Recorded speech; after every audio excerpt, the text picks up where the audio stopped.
Hey guys, welcome back. Welcome to Vedantu's JEE channel. How are you all? How are your JEE preparations going on?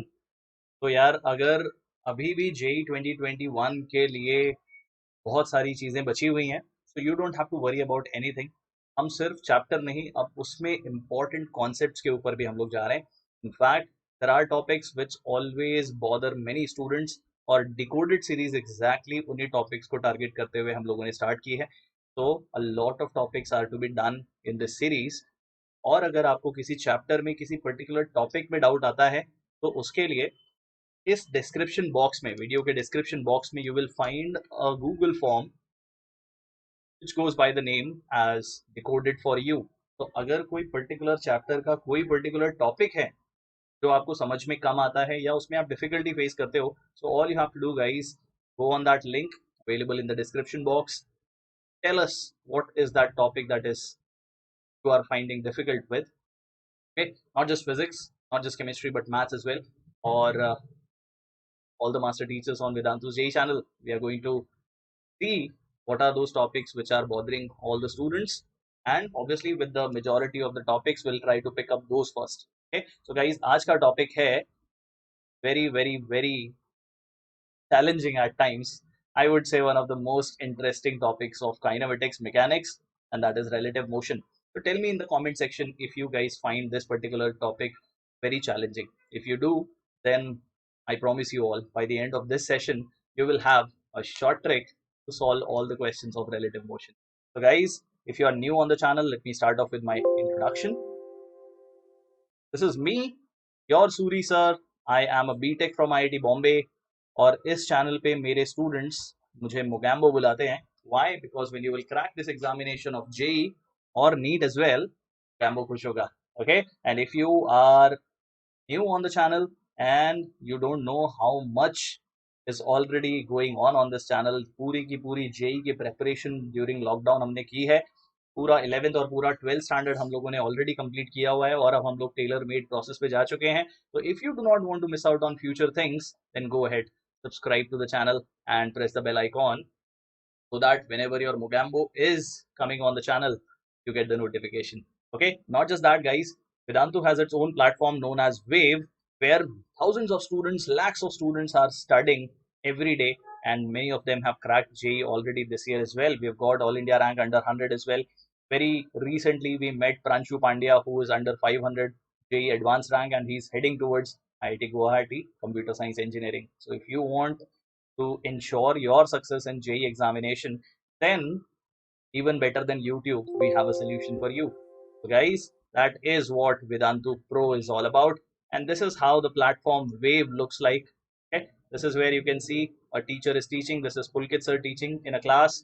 This is where students are able to ask their doubts. They're able to interact with the teacher, and the entire session happens live. Okay, so अगर आप वेदांतु को join करना चाहते हो तो subscription plan है Vedantu pro. मैं बता देता हूँ कि किस तरह से जेई की प्रेपरेशन एक सिस्टमैटिक मैनर में आप कर सकते हो.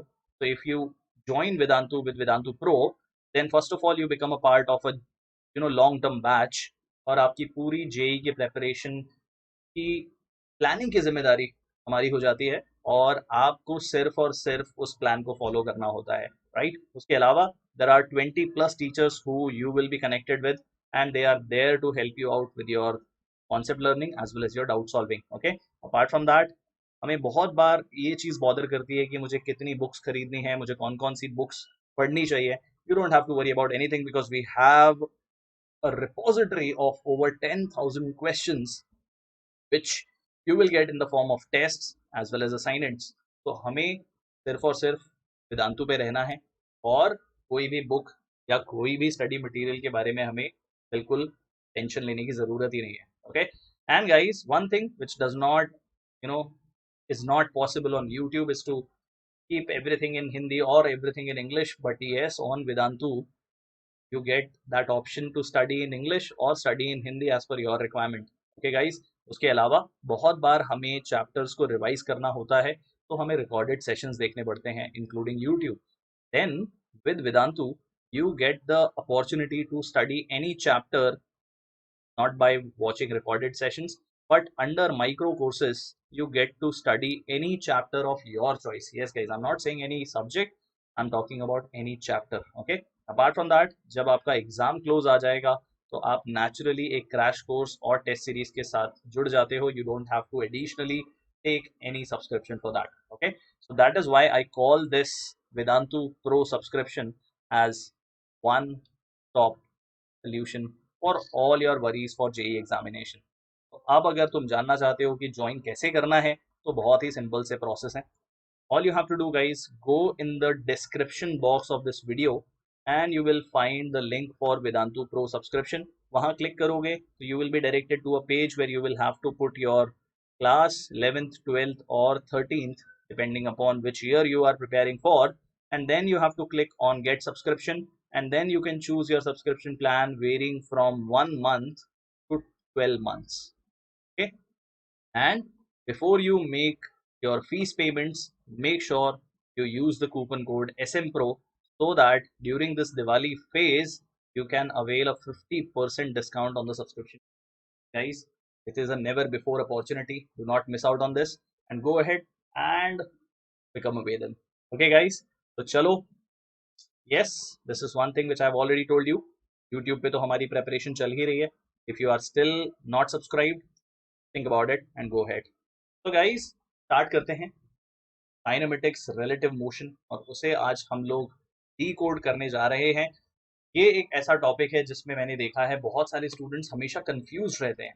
Guys I am going to give you that, I would say guru mantra, I would say short trick, जिससे रिलेटिव मोशन का कोई भी क्वेश्चन आप बिल्कुल वैसे ही सॉल्व करोगे, बल्कि उतनी ज्यादा आसानी से सॉल्व करोगे जितना आसानी से आप काइनेमेटिक्स के यूजुअल क्वेश्चंस को सॉल्व करते हो.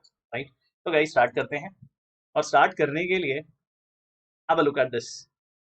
ये सीन आई एम श्योर सबको याद आ रहा होगा और सबने ये मूवी भी देखी हुई होगी. Right guys, don't worry, we are not getting all emotional here, we are not getting all filmy here, rather I want to bring your attention towards the physics behind this scene. तुम लोग सोच रहे होंगे कि यार what has happened to Mugambo, he's thinking all about physics even in a movie like DDLJ. Yes guys, physics is everywhere, I always say that. Okay, तो guys यहाँ पे मैं क्या बताना चाहता हूँ, जरा नोटिस करते हैं सिमरन को. राइट, सिमरन और राज की ये स्टोरी है, पर हमें फोकस करना है इस सीन में सिमरन के ऊपर. सिमरन को अगर राज को ज्वाइन करना है, अगर उसे ट्रेन में चढ़ना है, तो why is she not directly jumping inside the train? Why is she running along with the train? Train के साथ चलने और ट्रेन के साथ भागने का क्या फंडा है, क्या लॉजिक है? तो गाइज यहीं पे मेरा वो शॉर्ट ट्रिक या मेरा वो बेसिक कॉन्सेप्ट एक्सप्लेनेशन लाई करता है. हमेशा याद रखना, जब ट्रेन स्टेशनरी है तो सिमरन डायरेक्टली ट्रेन में चढ़ सकती है. राइट, लेकिन जब ट्रेन ने चलना शुरू कर दिया तो Simran will not take that chance because might hurt herself, right? And we don't want that to happen to Simran, right, everyone? So, guys, she runs so that she can match her velocity with the velocity of the train. Not speed, but velocity. उसी direction में भागना भी जरूरी है, उसी direction में नहीं भागने वाली है वो. So, guys, Simran will try to match her velocity with the velocity of the train. Why so? ऐसा करने की क्या जरूरत है? गाइस, मैंने जैसा कि कहा, जब ट्रेन स्टेशनरी होती है तो आप डायरेक्टली ट्रेन के अंदर चले जाते हो. राइट, तो जब ट्रेन स्टेशनरी नहीं होती है तो आप उसे अपने रिस्पेक्ट में स्टेशनरी बनाने की कोशिश करते हो by getting the same velocity as that of the train. And this funda will be understood in the form, जो भी आपका ऑब्जर्वर है, हमेशा याद रखो वो ऑब्जर्वर अपने रिस्पेक्ट में हमेशा स्टेशनरी रहेगा. ओके, तो वो जितनी भी चीजों को वाइल मूविंग ऑब्जर्व करेगा, वो सारी चीजें भी उसके अकॉर्डिंग उसी वेलोसिटी के साथ में मूव करती हुई दिखाई दे रही होंगी.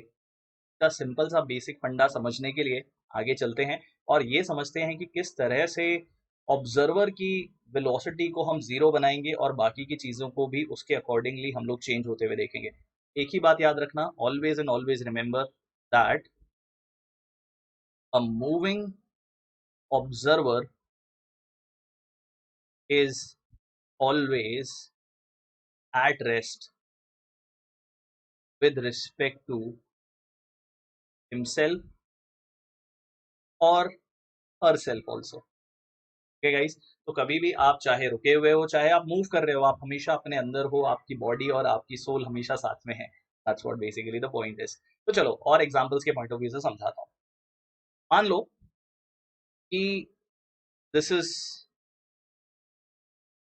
ए person A, this is person B, और यहाँ पे पर्सन ए की वेलोसिटी 0 है और बेसिकली वो ग्राउंड पे है, और पर्सन बी जो है that person is moving with the speed of 10 meters per second.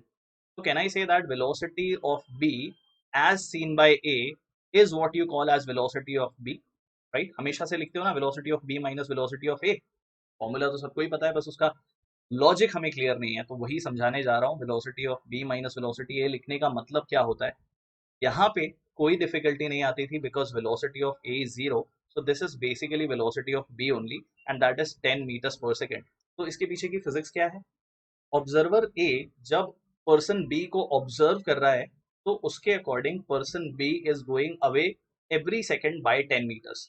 तो हर एक सेकेंड के बाद में this observer will find person B to go away 10 meters every second, right everyone? यहाँ तक तो कोई दिक्कत नहीं है। लेकिन अगर मान लो पर्सन ए को ऑब्जर्व कर रहा हो पर्सन बी, तो तुम लिख दोगे velocity of B, sorry velocity of A minus velocity of B. Then you will say that की वेलोसिटी ऑफ ए तो अभी भी 0 है and this will eventually turn out to be minus of velocity of B and that will be minus 10 meters per second. इसका मतलब ये हुआ दोस्तों कि अब बी जब ऑब्जर्व कर रहा है, तो मैंने क्या बोला था, B will never move with respect to himself, तो उसे ये लगेगा कि वो मूव नहीं कर रहा है, पर्सन ए पीछे जा रहा है every second by 10 meters per second. Same logic यहाँ पे लगा के देखते हैं। अब पर्सन ए जो है वो मूव कर रहा है, पर्सन बी एट रेस्ट है, तो अगर velocity of A as seen by B लिखोगे तो velocity of A minus velocity of B ही लिखोगे, राइट एवरीवन? हमें पता है कि वेलोसिटी ऑफ बी 0 है, रेस्ट पे है वो, तो बेसिकली यही तो वो वेलोसिटी है जो आज तक हम लिख रहे थे for a moving object and that turned out to be 4 meters per second. मतलब ये कि बी को लगेगा कि A is coming towards him with a velocity of 4 meters per second. But यही चीज अगर ऑब्जर्वर को स्वैप कर दिया जाए तो velocity of B minus velocity of A जब लिखोगे तो अभी भी वेलोसिटी ऑफ बी 0 है और ये बन जाएगा एग्जैक्टली पुराना वाला सिचुएशन। और अब ए जब ऑब्जर्व करेगा बी को तो वो खुद मूव नहीं कर रहा होगा अपने रिस्पेक्ट में, लेकिन उसे जब बी दिखाई दे रहा होगा तो उसे बी अपनी तरफ आता हुआ दिखाई देगा with a speed of 4 meters per second, मतलब इस डायरेक्शन में with a speed of 4 meters per second, और ये खुद रेस्ट पे होगा। मतलब सिचुएशन कुछ ऐसी लग रही होगी, ए रेस्ट पे है और बी जो है वो उसकी तरफ चल के आ रहा है with a speed of 4 meters per second, right everyone? Right. एक और सिचुएशन देखते हैं कि अब ये दोनों मूव कर रहे हैं से इन द सेम डायरेक्शन। तो अगर मैं वेलोसिटी ऑफ बी ऑब्जर्व कर रहा हूँ बाय ए, मतलब ए हमारा ऑब्जर्वर है, बी हमारा ऑब्जेक्ट है, तो velocity of B minus velocity of A जब तुम लिखते हो तो यू से दैट कि अब दोनों मूव कर रहे हैं ग्राउंड के रिस्पेक्ट में, बी की वेलोसिटी 10 है, ए की वेलोसिटी 4 है, तो 6 meters per second। मतलब ये हुआ कि जब ए ऑब्जर्व करता है तो वो खुद रेस्ट पे रहता है, A when observes he remains at rest, और उसे ऐसा लगता है कि बी 10 मीटर पर सेकेंड नहीं बल्कि 6 meters per second की स्पीड से उससे दूर जा रहा होता है, राइट गाइस? तो इसको अप्लाई करने के लिए हमें हर बार क्या करना होगा, ये बहुत ध्यान से सुनते हैं, सुनने की बात है। तो सबसे पहली चीज, तुम्हें अपना ऑब्जर्वर डिफाइन कर लेना है हर क्वेश्चन के अंदर, और ऑब्जेक्ट अपने आप डिफाइन हो जाएगा अगर ऑब्जर्वर डिफाइन हो गया तो, राइट? और हमेशा याद रखो observer will be at rest. तुम बोलोगे कि सर ऑब्जर्वर तो मूव कर रहा है, पर मैंने क्या बोला था, a person an observer will always be at rest with respect to himself और हरसेल्फ। तो अब ए को हम रेस्ट पे लेके कैसे आए, तो ए को रेस्ट पे लेके कैसे आएंगे, by making his own velocity 0, और वो करने के लिए तुम्हें अपोजिट डायरेक्शन में 4 meters per second उसे दे देना चाहिए। और जैसे ही ये होता है तो तुम देख सकते हो कि ये दोनों वेलोसिटीज अब एक दूसरे के साथ कैंसिल हो जाती हैं। अब ध्यान से सुनो जो मैंने बोला, फंडा ये है कि ये वेलोसिटी जो तुमने अपोजिट डायरेक्शन में ए को दी so that overall velocity of A with respect to A becomes 0. When A observes himself, he finds himself 0. तुम्हें इतना ही वेलोसिटी इसी डायरेक्शन में बी को भी देना पड़ेगा। तो अब दोनों वेक्टर्स को नोटिस करो। बी की फॉरवर्ड वेलोसिटी 10 है, बैकवर्ड वेलोसिटी 4 है, मतलब velocity of B as seen by A is effectively going to be 6 meters per second, that is 10 minus 4। तो मैथमेटिकली तो आज तक जानते ही थे। आई एम होपिंग ये बेसिक फंडा सबको समझ में आ गया होगा। ठीक है बच्चों, तो अब इसी चीज को मैं प्रॉब्लम्स में आप लोगों को दिखाने वाला हूँ कि किस तरह से हम एक ऑब्जेक्ट को या एक पर्सन को या एक ऑब्जेक्ट को हम एक ऑब्जर्वर की तरह ट्रीट करेंगे और बाकी के सारे जितने भी ऑब्जेक्ट प्रेजेंट होंगे उन्हें हम ऑब्जर्व करेंगे। मतलब हमें उस पर्सन की बॉडी में जाके ऑब्जर्व करना पड़ेगा। राइट एवरीवन, चलो तो डिकोड करते हैं रिलेटिव मोशन के प्रॉब्लम्स को, and I am telling you guys it is going to become super duper easy for all of you guys. So I all only thing that I want from you people is to share this with as many people as you can so that हर किसी को relative motion समझ में आ जाए। और दूसरी चीज comment section में मुझे बताओ कि जो मेथड मैं बताने जा रहा हूँ वो आपको कैसा लगा। ओके सो गाइस चलो क्वेश्चंस देखते हैं, and you will see that by the time I am done you will find relative motion easier than the kinematics problem that you have solved before this. So guys, पहला question है, we have a thief who is running away on a straight road on a jeep which is moving at a speed of 9 meters per second. तो thief jeep में है पर मैं उसको फिर भी ऐसे दिखा देता हूँ। तो velocity of thief जो है वो 9 meters per second है, and a policeman is chasing him on a motorcycle which is moving with a speed of 10 meters per second. तो ये हमारा पुलिस वाला है और पुलिस वाले की स्पीड है 10 meters per second. Okay, question ने बोला कि if instantaneous separation between them at the time of observation is 100 meters, then how long from here will the policeman take to catch the thief? पहले तो मुझे एक बात बताओ, वेलोसिटीज को देख के क्या कैचिंग पॉसिबल है? डोंट थिंक बॉलीवुड में कैचिंग पॉसिबल शायद ना हो, राइट? बट हाँ, फिजिक्स में ये पॉसिबल हो सकता है because policeman has a greater velocity than the thief. Okay guys, तो आप क्या करें, सिचुएशन को थोड़ा फनी बनाते हैं और मैं बना देता हूँ थीफ को ऑब्जर्वर और पुलिस नेचुरली पुलिस वाला ऑब्जेक्ट बन जाता है। ठीक है गाइस, तो मैंने जैसा कि बोला अगर तुमने किसी को ऑब्जर्वर बनाया तो उसकी नज़रों से देखना ज़रूरी है और उसे रेस्ट पे लाना भी ज़रूरी है। तो 9 मीटर्स पर सेकेंड उसे अपोजिट डायरेक्शन में दे दो so that these two vectors get cancelled, मतलब velocity of thief as seen by thief becomes zero. Right everyone, but अब उसे ऑब्जर्व करना है पुलिस को, तो ये वेलोसिटी 9 मीटर पर सेकेंड तुम्हें पुलिस को भी उसी डायरेक्शन में देनी पड़ेगी। तो अब देखो 10 फॉरवर्ड 9 backward, तो velocity of police as seen by thief becomes 1 meters per second।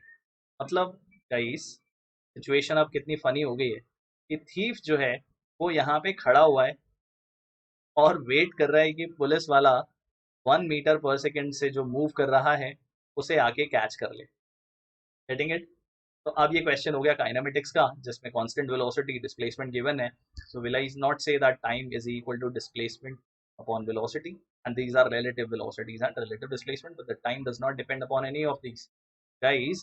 The displacement between them or the separation between them is 100 meter। Police वाले को मूव करके जाना है thief तक 100 meters कवर करके, और कितनी स्पीड से कवर करना है that is 1।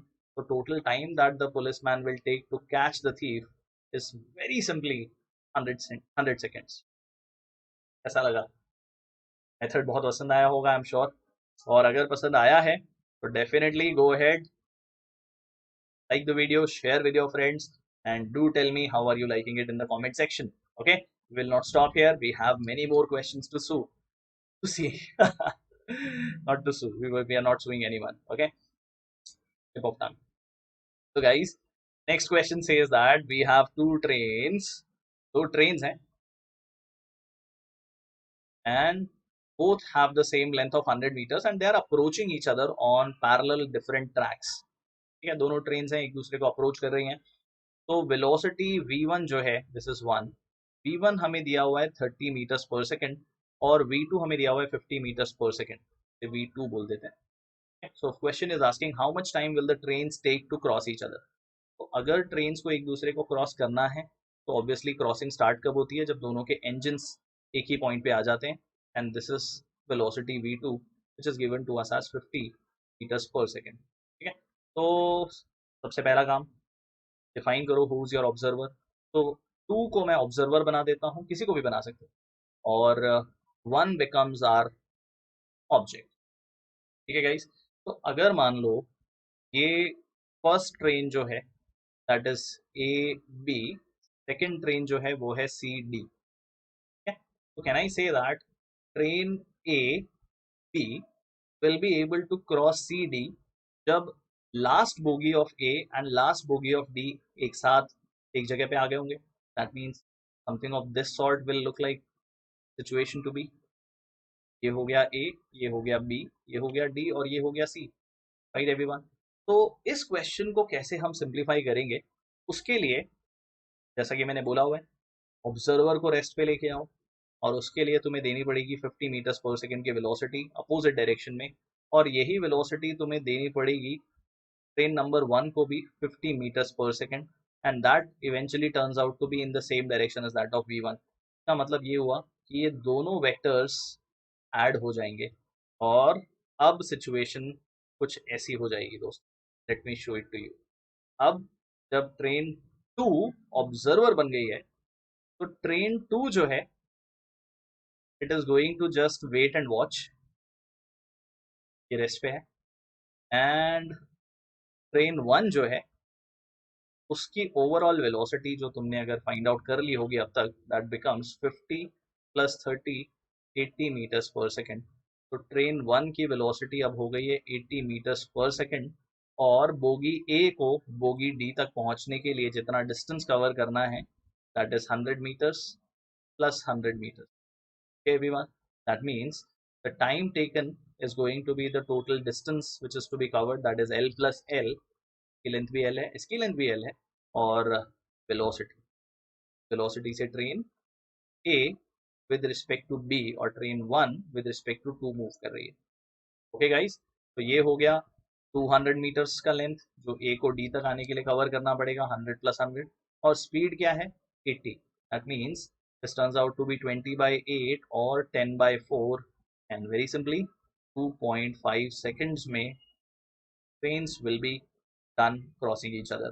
By the way, अगर तुम्हें ये लग रहा है कि ट्रेन 1 को ऑब्जर्वर बना सकते हैं क्या, डेफिनेटली ट्रेन 1 को भी ऑब्जर्वर बना सकते हो, पर उस केस में ट्रेन ए को ऐसा लगेगा कि ट्रेन बी यानी कि ट्रेन 1 जो है वो रेस्ट पे होगी, ट्रेन 2 लेफ्ट साइड मूव करके जाएगी with the speed of 80 metres पर second only. Okay guys, I hope you guys are able to solve the questions with me along with this process that I'm solving. Okay, great. Now this one, it says that we have two cars which get closer by 8 meters every second when they are traveling in the opposite direction. तो मान लेते हैं कि train A sorry car A और car B, these are cars, okay, car A और car B opposite direction में travel कर रही हैं, and they are going to get closer naturally, और हर एक सेकंड में उनके बीच का गैप 8 मीटर्स पर सेकंड कम होता जाता है, और अगर दोनों ही कार्स एक ही डायरेक्शन में मूव करती हैं तो उनके बीच का गैप तब भी कम होता है। दैट मीन्स इस डायग्राम के according V A is more than V B, but that is 0.8 meters in every second. तो हमें पता लगाना है कि individual value of V A and V B क्या होने वाला है। ठीक है गाइस, तो हर बार की कहानी अब ये हो जाएगी। हम एक काम करते हैं, हम बी को ऑब्जर्वर बना देते हैं, और अगर बी को ऑब्जर्वर बना दोगे तो वी बी इस डायरेक्शन में देना पड़ेगा पहले वाले केस में, और उसी डायरेक्शन में तुम्हें ऐड करना पड़ेगा वी ए के साथ। That means V A B becomes V A plus V B, दोनों वेलोसिटीज ऐड होती हैं। जब कभी भी दो ऑब्जेक्ट्स अपोजिट डायरेक्शन में ट्रैवल करते हैं तो रिलेटिव वेलोसिटीज ऐड हो जाती हैं। सेकेंड केस में भी मैं चाहता हूँ कि बी रेस्ट पे आ जाए, बी बी अपोजिट डायरेक्शन में दे दो ताकि दोनों वेक्टर्स कैंसिल हो जाएं, और ए को भी उसी डायरेक्शन में तुम्हें वो वेलोसिटी देनी पड़ेगी। That means effectively velocity becomes V A minus V B, and we have already understood that in this case V A is greater than V B, then only the gap between them will be reduced. So this time let's call it VAB dash, and that becomes VA minus VB. Okay guys, तो ये value हमें दी हुई है 8 और ये value हमें दी हुई है 0.8। एक काम करो, दोनों ही इक्वेशंस को ऐड करो, VB and VB gets cancelled, 2VA comes out to be 8.8 and VA comes out to be 4.4 meters per second. Okay, and if you have VA, simplify for VB by putting it in any of the equations. किसी भी एक equation में put करो, तो अगर VA plus VB को 8 होना है, VA ऑलरेडी 4.4 है, तो डेफिनेटली 3.6 मीटर्स पर सेकेंड होना पड़ेगा. दोनों का डिफरेंस जो है that is 0.8 meters per second, और दोनों का समेशन जो है that is 8 metres per second. That simply means that the correct answer to the question is option A. Okay guys, I hope shortcut method सबको पसंद आ रहा है और समझ में भी आ रहा होगा. ग्रेट. चलो, तो ये थे 1D क्वेश्चंस. अब चलते हैं जरा 2 डायमेंशनल क्वेश्चंस की तरफ. इस क्वेश्चन में बोला है कि there is a train which moves towards east with a speed of 40 km per hour and another train moves towards north and that too with a speed of 30 km per hour. तो एक train जा रही है east की तरफ, दूसरी train जा रही है नॉर्थ की तरफ. दोनों की इंडिविजुअल स्पीड्स हमें बताई हुई है. हमें पता लगाना है the magnitude and direction of velocity of first train as observe by second train. पहले तो फर्स्ट ट्रेन को ईस्ट में भेज दो. मान लो ये ट्रेन ए है and this is going with a velocity of 40, और दूसरी ट्रेन बी है जो कि नॉर्थ जा रही है with a velocity of 30 kilometre per hour. ठीक है, क्वेश्चन ने बोला हुआ है कि फर्स्ट ट्रेन जो है उसे सेकेंड ट्रेन ऑब्जर्व करने वाली है, तो बी को हमें रेस्ट पे लेके आना पड़ेगा. दैट मीन्स 30 यहाँ भी दे दो और 30 यहाँ भी दे दो. ठीक है बच्चों, दैट मीन्स व्हाट, इसका इक्विवेलेंट डायग्राम भी बना के दिखा देता हूँ. This is B which is at rest and this is A जिसके पास दो वेलोसिटीज हैं. This is 30, sorry that is 40 and this is 30. तो क्या लगेगा, इफेक्टिव वेलोसिटी क्या हो जाएगी? Going to be velocity of A as seen by B. That is very simply जब velocity of A as seen by B find out करने जाऊंगा, तो now you can see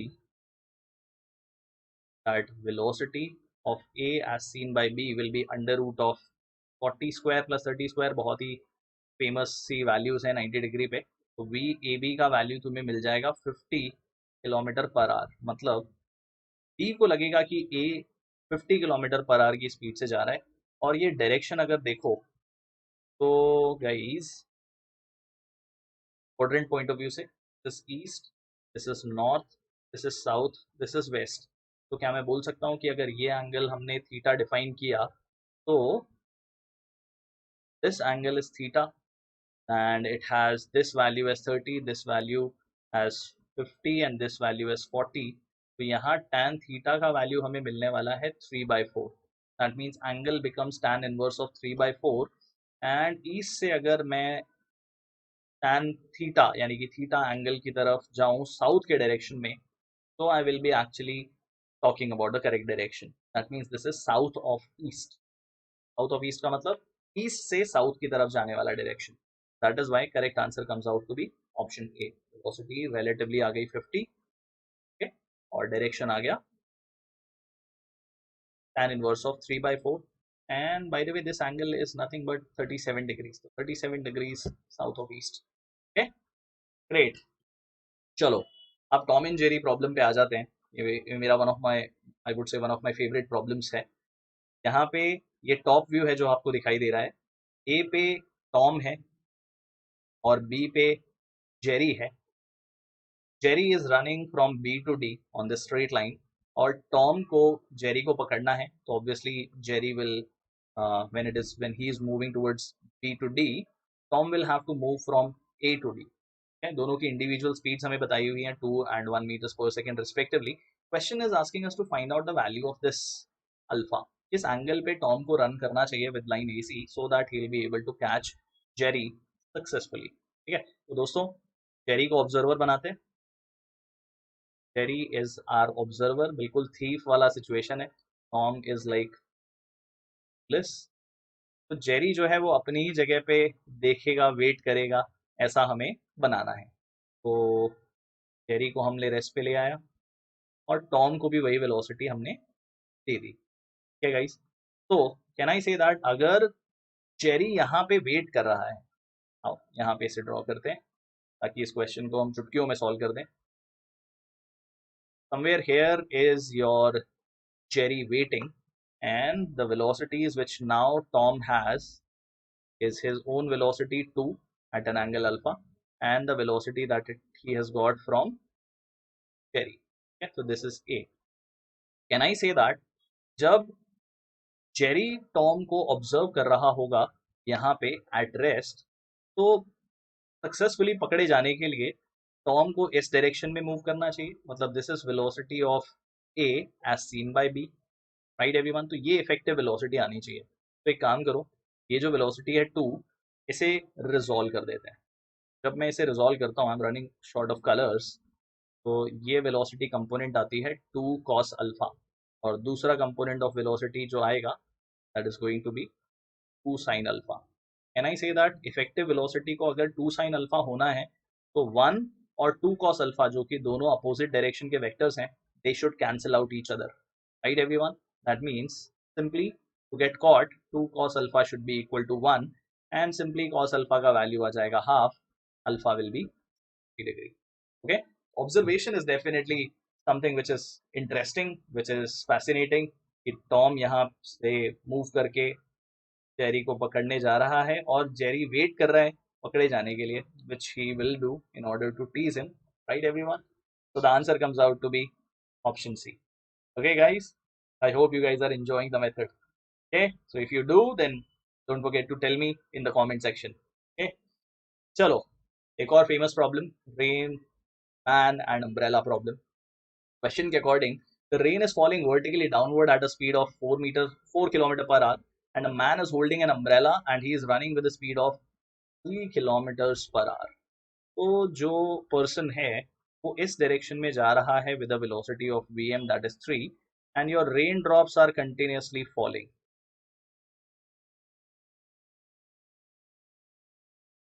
question में पूछा है at what angle with vertical should he hold the umbrella to save himself from the rain. तो अब umbrella को इस तरफ पकड़ना पड़ेगा, इस तरफ पकड़ना पड़ेगा व्हेन ही इज रनिंग, ये जज करने के लिए हमें ये पता है इस समय कि velocity of the rain is given to us to be falling vertically downward as 4। तो सबसे पहली चीज ऑब्जर्वर ऑब्जेक्ट डिफाइन कर देते हैं। तो man is our observer and rain drops are the object. तो सबसे पहला काम, पर्सन को रेस्ट पे लेके आ जाओ, और अगर पर्सन को रेस्ट पे लेके आ गए हो तो यही वेलोसिटी तुम्हें रेन ड्रॉप्स को भी देनी पड़ेगी। और अब रेन ड्रॉप्स अपीयर हो रही होंगी इस डायरेक्शन में आती हुई, क्योंकि रेन ड्रॉप्स को अब दो वेलोसिटीज मिल गई हैं, 4 और ये 3। इन दोनों का resultant velocity of rain as seen by man, solve करने की जरूरत भी नहीं है, 3 4 5 ट्राइंगल बनने वाला है। तो डेफिनेटली आंसर ए या सी में से एक आने वाला है फॉर श्योर। और क्वेश्चन ने हमसे पूछा है ये एंगल अल्फा भी पता लगाओ। तो गाइज अब सिचुएशन है कि ये ऑब्जर्वर है, वो खड़ा हुआ है, रेस्ट पे है, और रेन ड्रॉप्स उसकी तरफ ऐसे आ रही है। ये एंगल हमें अगर अल्फा डिफाइन करना था तो वी आर का वैल्यू 4 है और वी एम का वैल्यू 3 है। हमें इन दोनों से ही प्रॉब्लम सॉल्व करने में आसानी हो जाएगी। तो if I define the value of tan alpha is going to be 3/4 and I can say alpha will be tan inverse of 3/4, right guys? Correct answer comes out to be tan inverse of 3/4 and the velocity of rain as seen by the man as 5 kilometers per hour. Okay, great. चलो अब सबसे ultimate question की तरफ चलते हैं, जो आपने शायद कभी देखा भी नहीं होगा, and that is relative motion in projectile motion. जरा क्वेश्चन को पढ़ो और मुझे बताओ कितना चैलेंजिंग ये लगता है पढ़ने के बाद में। You have in the figure two projectiles which are being fired simultaneously, and we have been given that their individual velocities are 20 root 3 and 20 with angles 60 degree and 30 degree with respect to horizontal. Okay, और उन दोनों के बीच में initially जब उन्हें fire किया गया है तो the gap between them is 20 metres.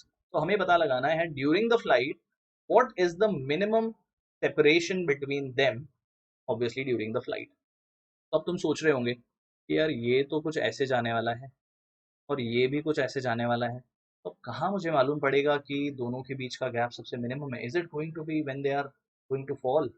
But the point is, they're not going to fall simultaneously because they will not have the same maximum height. They will not have the same time of flight.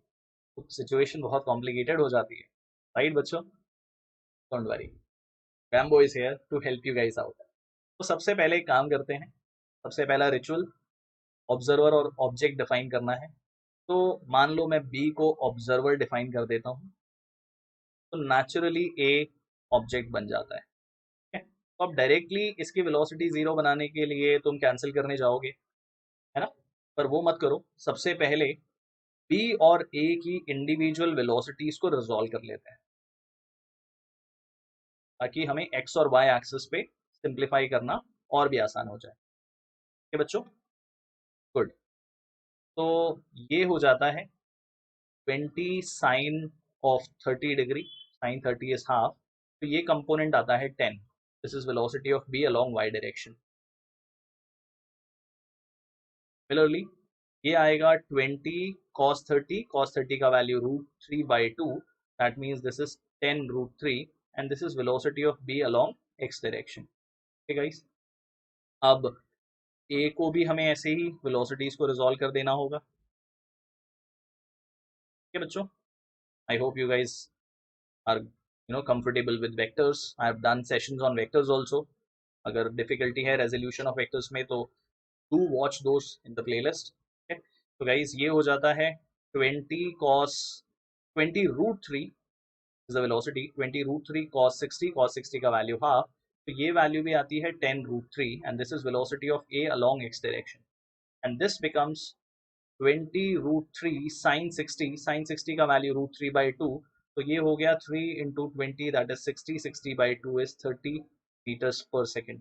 Okay, so this is your velocity of A along y direction. Right everyone? तो कुछ ऐसा situation अब ये बन गया है। ठीक है, तो मैंने वहां पे सॉल्व किया है, ऑलरेडी सॉल्व करके बताया भी है। ये हो गया 10, ये हो गया 10 √3, ये अपोजिट डायरेक्शन में 10 √3 और ये अपवर्ड डायरेक्शन में 30। Okay, so 10, 10 √3, 10 √3 and 30।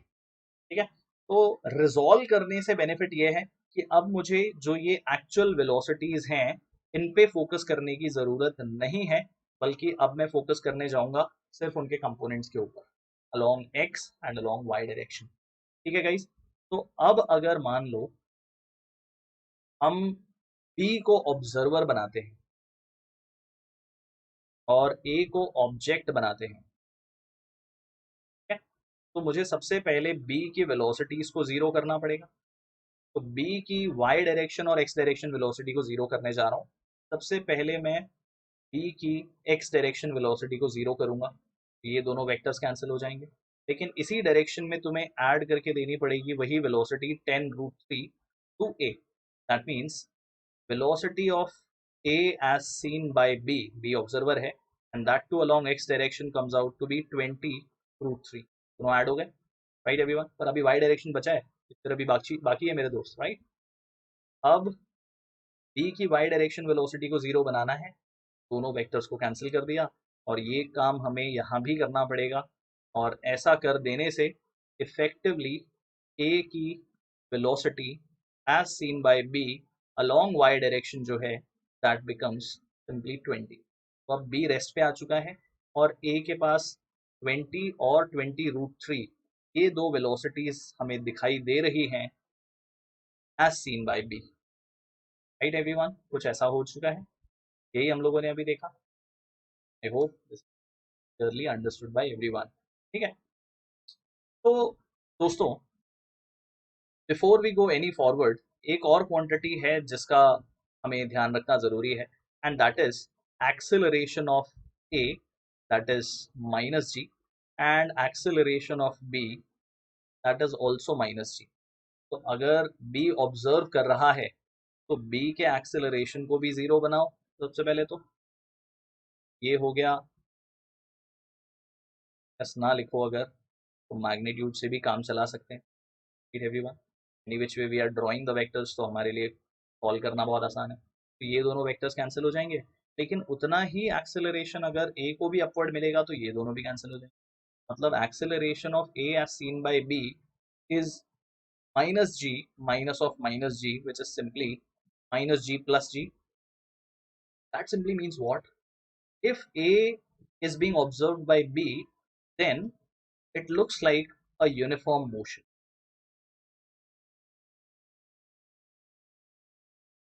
uniform motion is observed of A by B. तब A जो है अब वो कांस्टेंट वेलोसिटी के साथ मूव करने वाला है, और वो कांस्टेंट वेलोसिटी का अंदाजा कैसे लेंगे हम लोग? A इफेक्टिवली जो वेलोसिटी वेक्टर है, this is velocity of A as seen by B, the entire vector, क्योंकि ये था velocity of A as seen by B along y direction, और ये था velocity of A as seen by B along x direction, right everyone? तो ये उन दोनों का रिजल्टेंट वेक्टर, और ये एंगल मान लो डिफाइन कर देते हैं एज थीटा। ठीक है, तो अब तुम खुद मुझे बताओ, अगर ये वैल्यू 20 है, ये 20√3 है, तो if you will try to find out the angle value, अब हो क्या रहा है, B जो है वो रेस्ट पे आ चुका है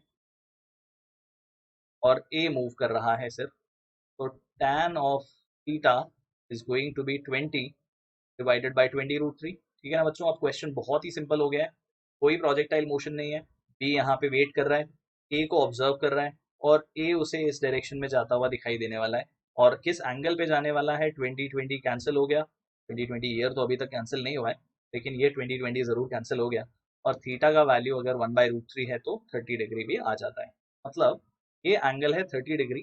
तो कुछ ऐसा ऑब्जर्वेशन होने वाला है बी का, जो कि खुद रेस्ट पे है और उसे a uniform velocity V A B से मूव होता हुआ दिखाई दे रहा है। क्या वो वेलोसिटी है, we don't even bother. Okay, तो this is the gap between them, that is 20 metre. और अगर ये मुझे 10 स्टैंडर्ड की प्रॉपर्टीज अगर मुझे आज तक याद है तो डेफिनेटली तुम्हें भी याद होंगी, अगर एक स्ट्रेट लाइन में एक ऑब्जेक्ट चल रहा है, तो can I say that from a point the minimum gap between the line and that point is found by dropping a perpendicular on the line from the point।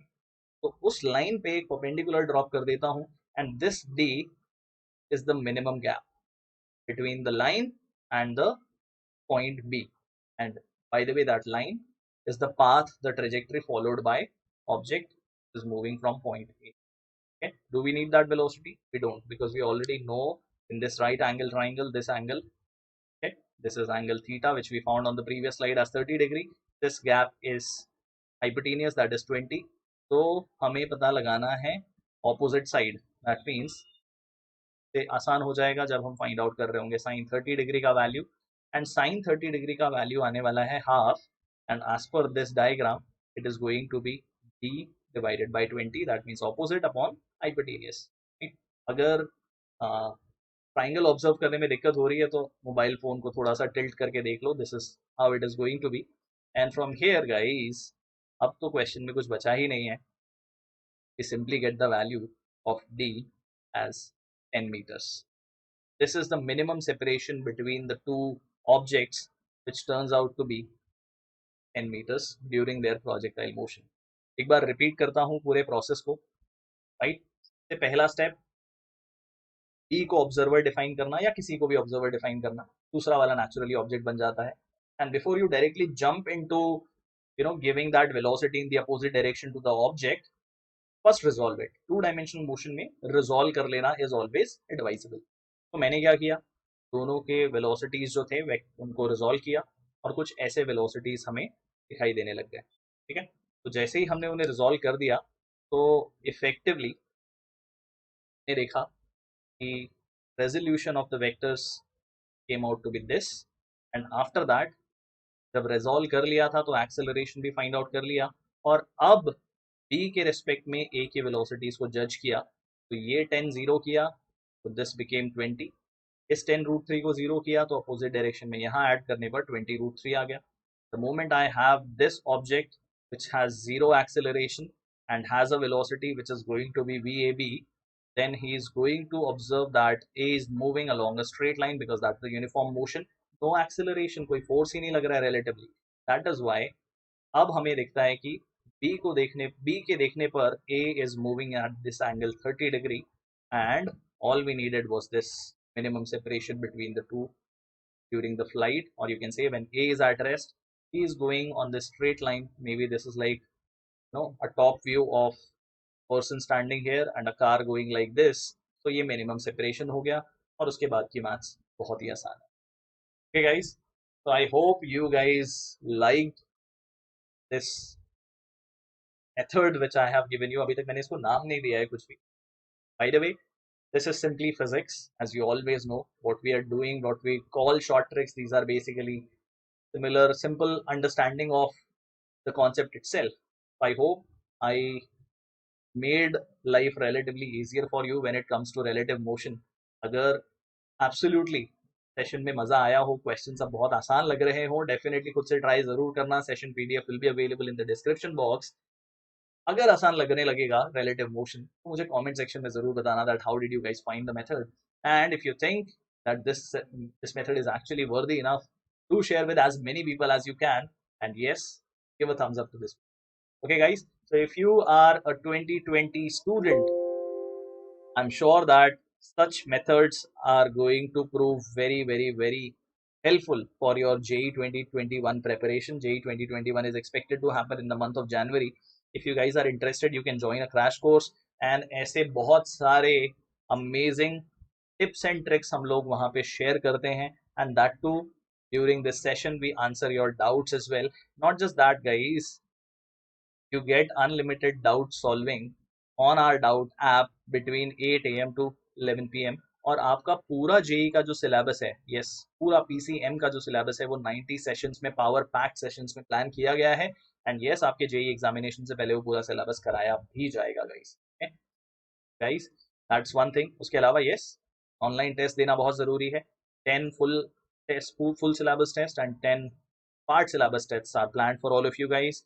And as I said earlier also, Vedantu's Wave platform is a two-way learning platform. यहाँ पे सिर्फ teacher deliver करता है और आप सुनते हो, ऐसा नहीं होता है. You also get to ask your doubts and get them cleared during the class, and that too in a live sessions.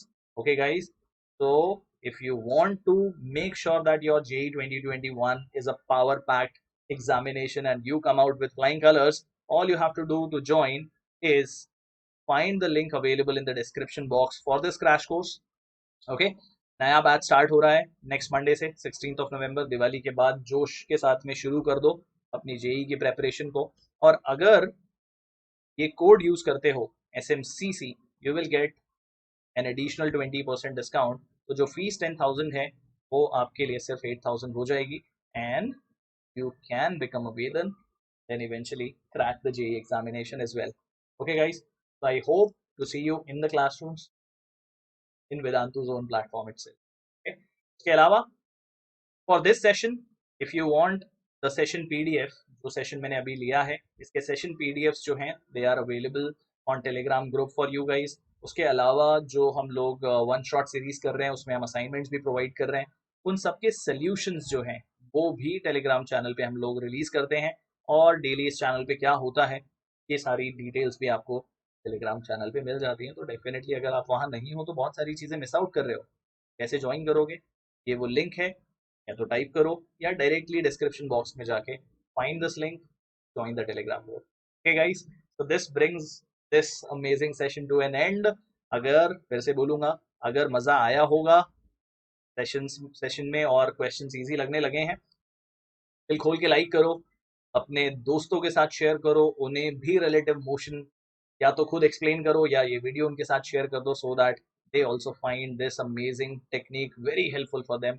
और अगर अगर अगर अगर चैनल पे अभी तक तुमने सब्सक्राइब नहीं किया है तो what are you waiting for guys? Go ahead, subscribe to the channel, press the bell icon, so that when Mogambo comes up with all these amazing techniques, you get the notification and Mogambo gets to be happy. Okay, so guys, on this note, wishing you all happy Diwali in advance. Have a fun packed Diwali. Make sure that you are not polluting this already polluted country already, right? So in fact, entire world is getting so much of pollution. So let's try to do our part. Tada, crackers mat chalao. Let's have a safe and a fun-filled Diwali with our family members. Okay, guys. So I'll see you very soon. Till then, take care. Bye bye. Happy Diwali once again.